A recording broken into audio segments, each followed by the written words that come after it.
Welcome back. Thanks for joining us. I'm Jonathan Fisher. Are we making sales and selling too complicated? Well, today's guest says yes.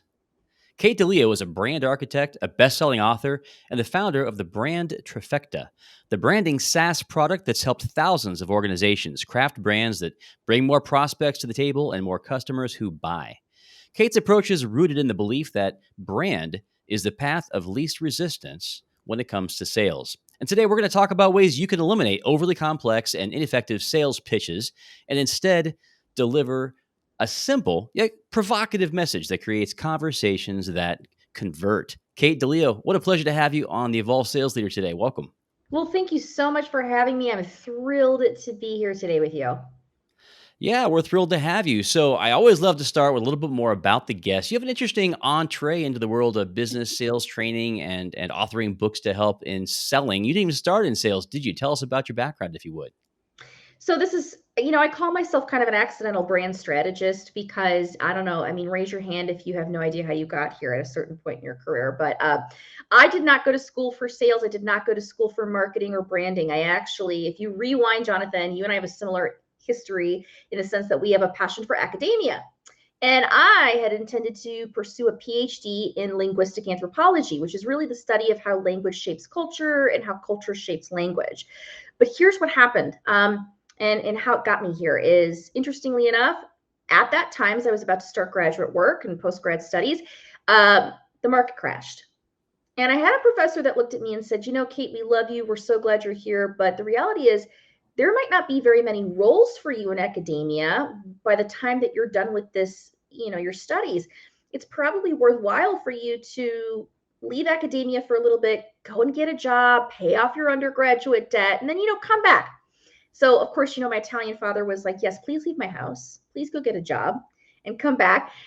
So I did. I actually left. And what happened was I took a sales job, cold calling IT professionals to sell them $2,500 training classes.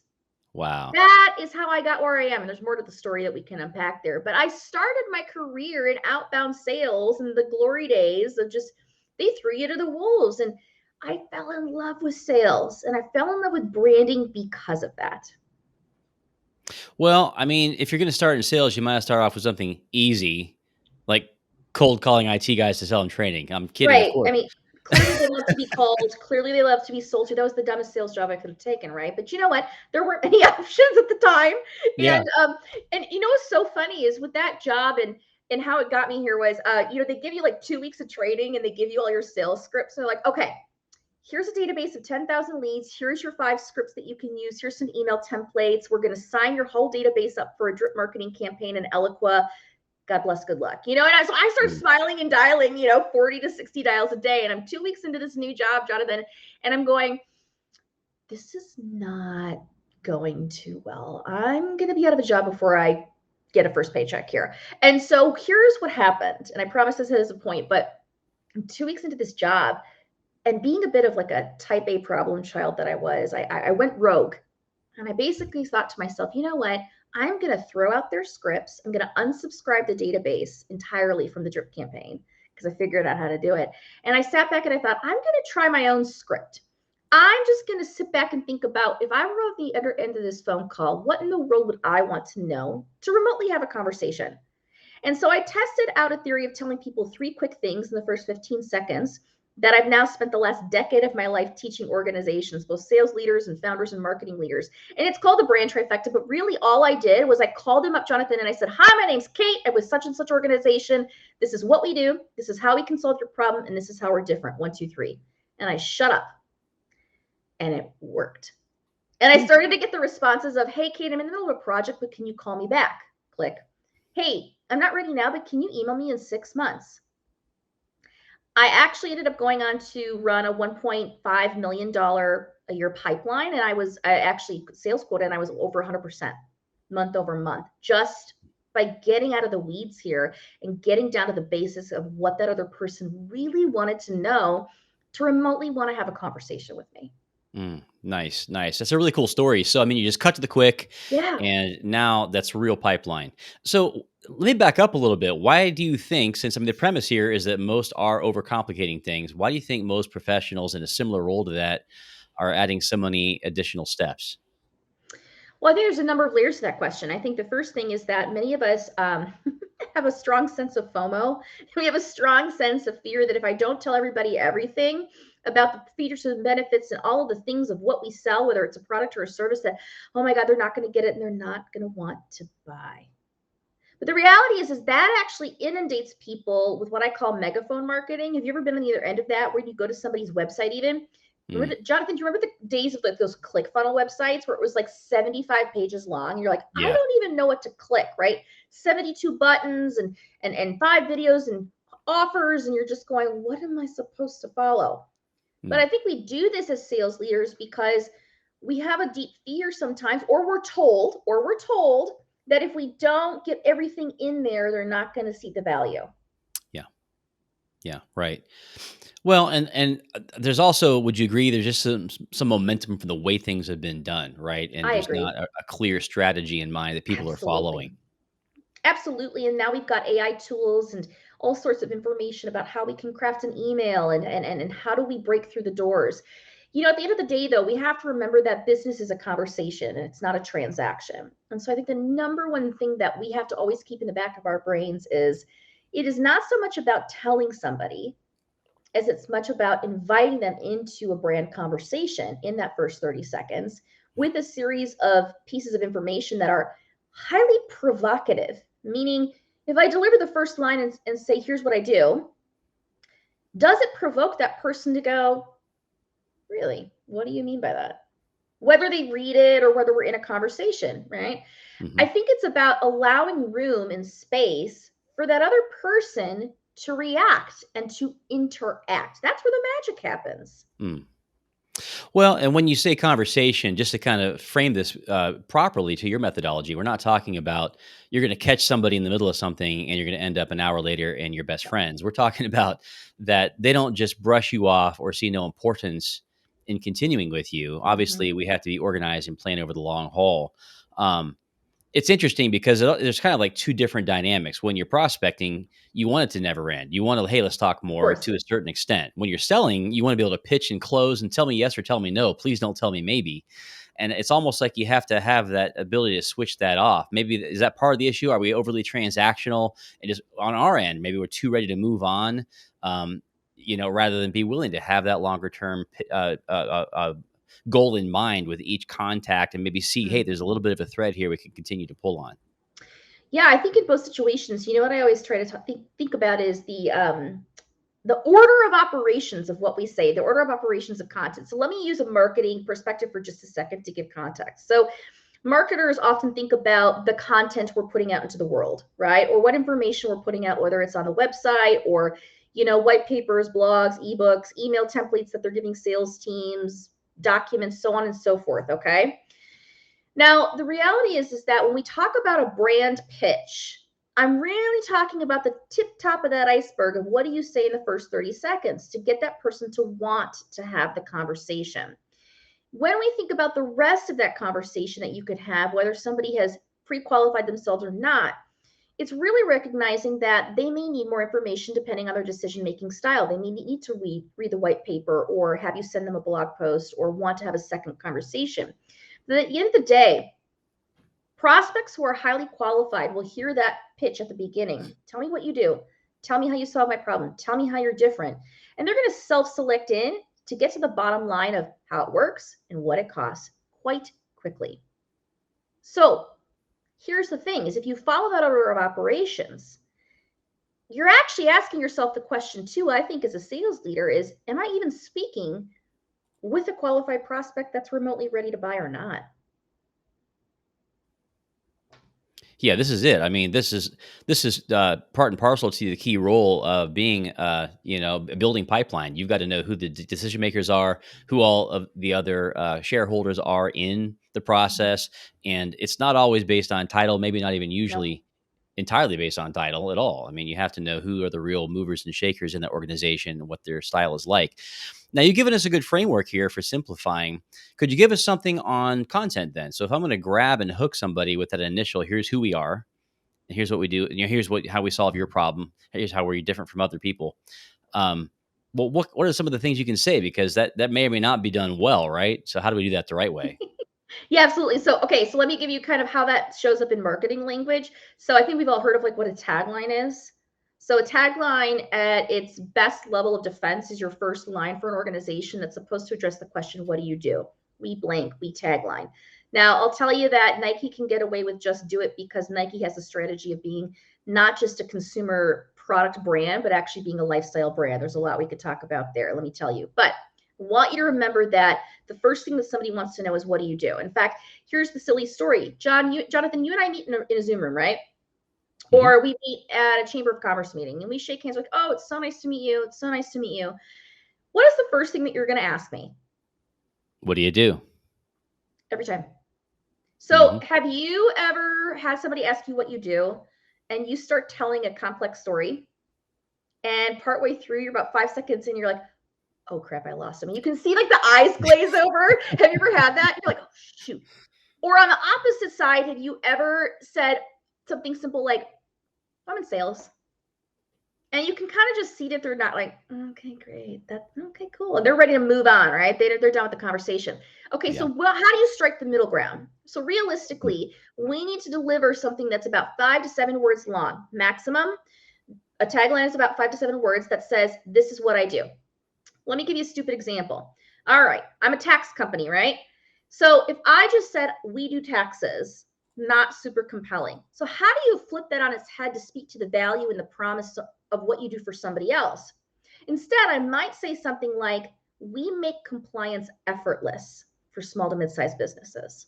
Hmm. Do you hear the It's a lot. difference? It's a lot better. Yeah. It's a lot better. And it would hopefully get you to go effortless. Okay, okay, Kate, what do you mean by that? So Hmm. that allows me to follow up with the second point in this whole little trifecta we're talking about, which is a value proposition statement. We call it a value prop in marketing, but it's really the oh you get me moment. Have you ever like said to somebody, the reality is Bob blank, like you kind of call out the pain that Bob is feeling, and Bob just goes, yes, yes. And you can kind of see that they're like, thank you. You totally get me. And then you Hmm. tell Bob how to solve that problem. So let's go back to taxes, for example. I say, you know what, Bob, the reality is tax is a major priority for your business, but it does not need to be a major part of your day. And by the way, whenever I say that example to founders or CFOs, they're like, oh, sweet Jesus, give me these people's number, right? Like they're just ready. They're like, thank you. But so I say that, and Bob's just like, thank you. That's exactly it. And I say, well, here's the deal is my job is to help you protect your relationships and your credibility and your profits with worry-free tax consulting. See, that's what I mean, Bob, by making compliance effortless. Hmm. It sounds like this is something that takes a little practice and ironing out to get the wrinkles flattened. Ooh, And, yeah. and by the way, is there some risk that you could be come off a little cheesy if this isn't done right? Oh my How do gosh, you guard against completely. that? Yes. Well, so this is what's interesting is I fell in love with the art and science because there's science too here at branding because it's formulaic. It's based on buyer psychology. It's actually based on the brain of how people need to process information to take the next step. And again, it's tell me what you do, tell me how you solve my problem, tell me how you're different. But I gave you this silly example to kind of show you what that could look like. But if you're not doing it authentically, and you're not writing it even in a way that's in your authentic tone of voice, and you're trying to be a chameleon, it's going to come across extremely cheesy. So if you're a naturally more serious person or a more serious brand and you're selling complex technology services, are you going to walk in the room and say, I can make it effortless? No. Would you even take yourself seriously? Probably not, right? So you've got to strike the balance of word choice and the tone of voice you use so that it feels true to you, so that you're not showing up as the sales guy or Yeah. gal or individual, but you're showing up as a human to have a conversation with another human. Well, and it sounds like you really have to come from a place of empathy as well. Yes. Part of doing the work is that Mhm. component piece. This is not a merely intellectual exercise. Starts with that. You need to do a good analysis. Where are there real problem points? What do we actually do that would solve those? But then Exactly. bring that empathetic human side. It sounds like what you're saying. Would you agree with that? I 100% agree with that. And I think this is what's so funny is And this is why as sales leaders, when we talk about branding, you've got to know it. You've got to know, by the way, if you're in a role where you do touch the brand, you work with your marketing team, congratulations. I give you major kudos, because I wish more sales leaders would get in the room and work with marketing to craft this message so that it's consistent from what you say on the Zoom call to what they put on the website to what's in all of the materials you're running out there in the world in digital ads and social, etc.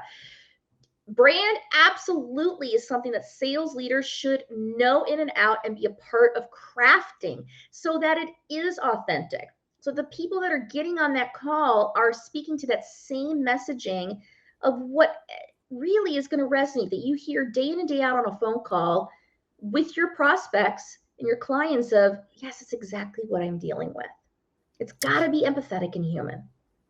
Well, you're kind of on a soapbox of mine right now. I like to say we're applying agile development to our messaging in a way. Like the whole Yeah. agile is everywhere, right? It's almost become trite, but it's not. It's actually a very effective methodology. I think most people know that, Mm-hmm. and it's transformed the world of application development and technology. But what about when you're truly agile, where sales and marketing, if they're not fully integrated, at least they're fully communicative Yes. and iterative in the way they build messaging, so it really feels unified across the board? How many organizations are doing that? How many should be doing that in your view? Let me tell you, I probably think about 25% of my clients, and I've worked with over 300 companies to take them through my consulting program, just for context, right? Maybe 25% have sales and marketing really aligned on this. And part of the reason they're going through a project with somebody like myself or any other brand specialist that you might run into is because they're sitting there going, we've got to get aligned around this. We've got to make sure we're both speaking to the same thing here and that we're not trying to lead with two different messages. Often what happens is both groups, from a genuine place of wanting to iterate and improve, they have a continuous improvement mindset. They iterate so much that they lose sight of what they're actually saying. Mm. So one of the biggest principles we have to think about is that whether you are writing a brand for the first time or you're just doing like a little quarter turn of your messaging for the company, you got to get it out there. But then I really want to healthy challenge for sales is to use that and test that for 60 to 90 days. You got to go talk to 100 prospects to actually see if there's a pattern that's working or not. Mm. And then and only then can and should you circle back with marketing to go, you know what, we got on 20 calls this week. You won't believe it. We say this one line that we wrote, and that just every time it works. But the moment I get to this piece, I lose them. Mm. Okay, go back, iterate, improve, try a different line, work together. And that's where all of a sudden you can get this right brand message that is down and it's sharp. And not only is it working for sales, but it's working for marketing to get the most qualified prospects on the call with sales. All right, so let's back up just a little bit once again. You talk Yeah. about, I mean, the title of today's show is Stop Telling Stories. Now, I know a lot of content-based marketing folks who are going to push back on that. Oh, Stories yeah. are great. Humans love stories. We gather around fires to tell stories from eons ago. So, what do you mean by that, and what's the issue with that? At its core, and I'll give an amazing shout out to Donald Miller, who wrote a book called Story Brand, if you're familiar with this. Donald Miller was one of the first on the scene in the last 10 years that really talked about the heart of storytelling with this beautiful intent of having your customer be the hero of that story or of that journey that you're Mm. talking to, right? Whether that's in a sales conversation or it's in marketing materials. All right. Love the idea. Here's the problem. We have taken this idea of storytelling and gone so rogue that we're coming up with stories that are completely ridiculous, that actually have no weight and don't tell your customers anything. And so here's what I want to kind of go back to is remember how I said there's order of operations of content that any consumer needs to know to remotely want to make a buying decision. I'm talking to you today about why you need a brand trifecta at the top, the 1, 2, 3, I call it the velvet hammer, or the 1, 2, 3 punch. That's quick, it's 30 seconds, it gets into the next step. Tell me what you do. Tagline. Tell me how you solve my problem. Value prop. Tell me how you're different. Differentiator statements, sometimes called the 3 uniques. It's like your 1, 2, 3 bullets of how you're different and better. It is only after hearing these 3 pieces psychologically, and brain science proves this out, that your customer is finally at the point where they're going, okay, that makes sense. So now tell me how it works and what's included. And I want to learn about that founder who's behind this. Said differently, Jonathan, this is literally on a site where somebody would click to go to your approach page or your services page, or they want to watch the explainer video or the founder story video, all of which, by the way, tell story. Story belongs further down. Allow yourself to lead with a trifecta pitch up here and recognize that based on the communication style and buyer style of your prospect, some may skip the story and get right to signing up. Others may need multiple types of stories, the white papers, the blogs, the ebooks, etc. This is really about setting the stage so that you have supportive marketing content for your sales conversations. But do not start here or you will lose people. And they are not going to be able to see the forest through the trees. Allow them to get there when they care. That makes a lot of sense, and especially in the marketing environment we're in, there's so many messages, and there have been these different movements, and we're kind of aware of different waves of things. If you're into whether it's equal rights for women, whether it's coffee, whether it's there's different waves. We're the third wave of everything these days. Yeah. Maybe we're the third wave of marketing in a sense because we are moving away from these former things to maybe a more integrated synthesis of what we've learned from the past. But yeah, it's got to be to the point, but yet you're still going to be placed for story. Talk to us a little bit more about the integration then between marketing and sales, because they play complementary but not identical roles, obviously. So what kinds of recommendations do you find yourself making to companies in transition on that specific front? Yeah, so whether you're kind of starting out and you're going, well, we have siloed sales and marketing teams, Kate, and we're a smaller company, or you may go, actually, we've got a team of 20 sales leaders and we've got a pretty robust marketing team and we're building out customer success, or you're all the way at this point where like we have rev ops going, okay? So there's all these phases along the spectrum of where you could be with your organization.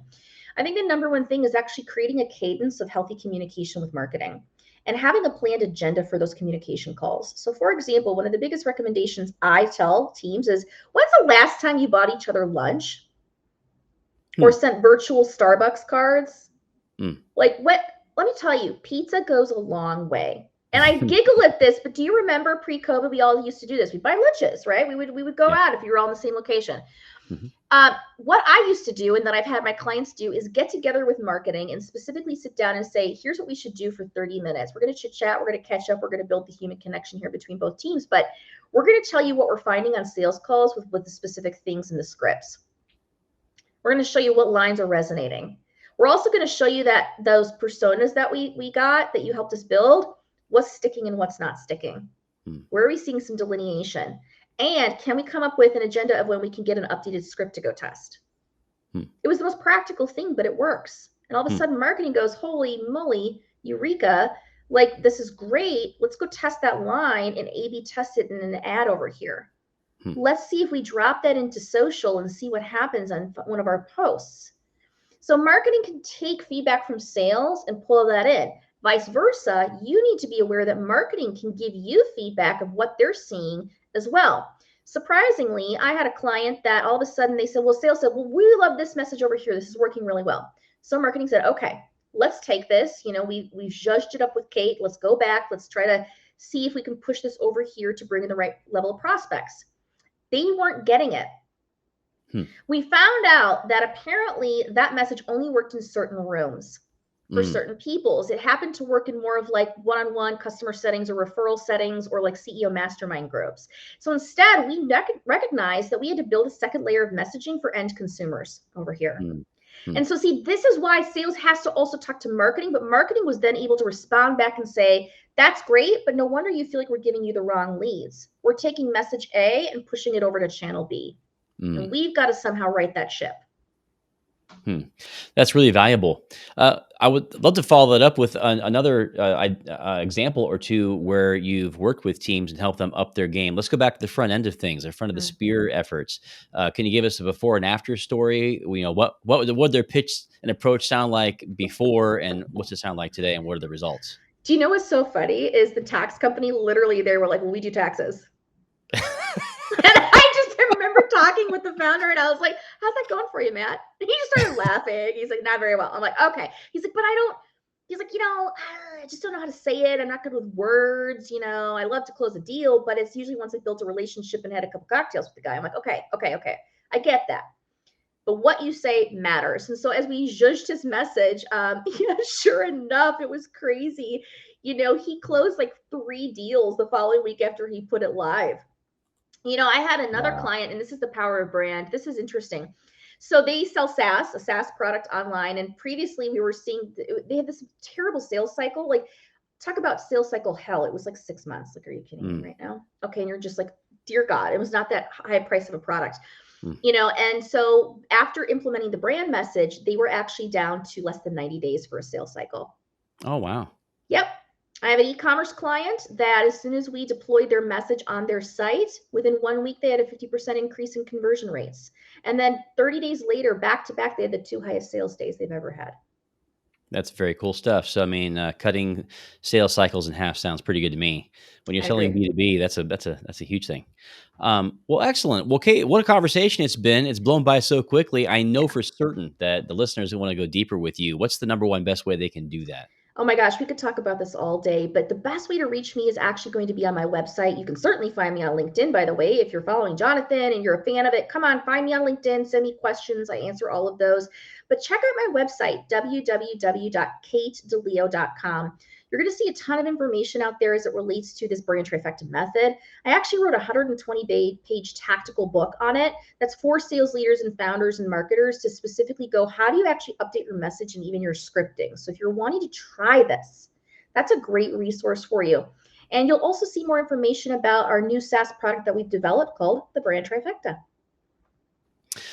Go ahead and share a little more about that SaaS product. How does Sure. that actually work? I mean, you've got these 3 elements. Is it like an exercise you can kind of Yeah. cook up your version of that? Is that it, the Well, essence of it? yeah, it's essentially it's for sales leaders, marketers, and founders who want to specifically go through a series of sessions, 90-minute sessions, using interactive video content with myself teaching you and taking you through the process of actually building your brand and writing every piece of it so that you're coming out in only a few weeks with your entire brand written.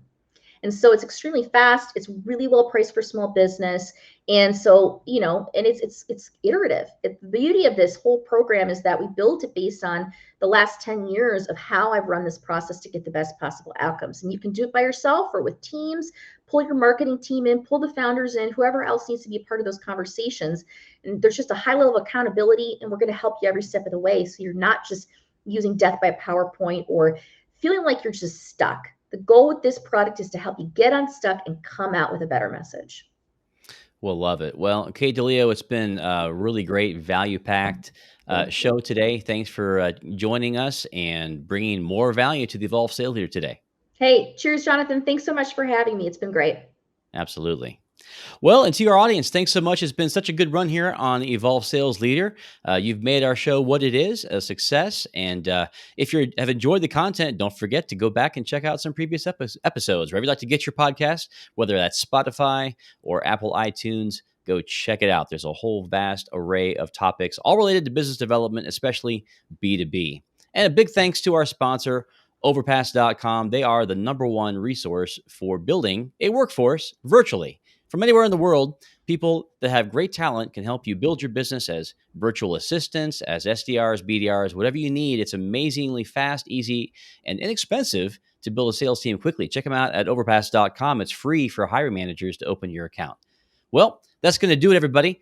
Go make it a great weekend. Keep evolving and getting better. We'll see you next time.